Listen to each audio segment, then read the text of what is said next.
ভাইরে ভাই, আইপিএলে হেড এগুলো কি শুরু করলো? হেড তো যেন মানুষ নয়, একজন দানব। যে হারে সে ব্যাটিং করছে, সে টি-20-তে 300 রান করেই ছাড়বে। হায়দ্রাবাদের ব্যাটিংটি দেখার মতো। তারা ব্যাটিংয়ে যে পরিমাণ পারফরমেন্স করছে, এই পরিমাণ পারফরমেন্স দেখে বলা যাচ্ছে যে আগামী ম্যাচগুলোতে তারা 300 করেই ছাড়বে। হেড তো মানুষ নয়, যেন একজন দানব।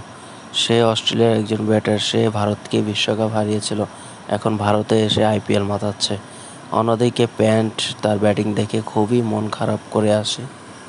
দিল্লির বোলারদের পিটিয়ে শেষমেশ তারা 266 রানের পুঁজি একজোট করল।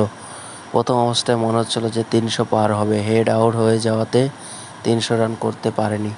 কিন্তু 266 রানের পুঁজি নিয়ে তারা বোলিংয়ে নামার পরে দিল্লির প্রথম অবস্থাতে সুবিধা করতে পারেনি তারা।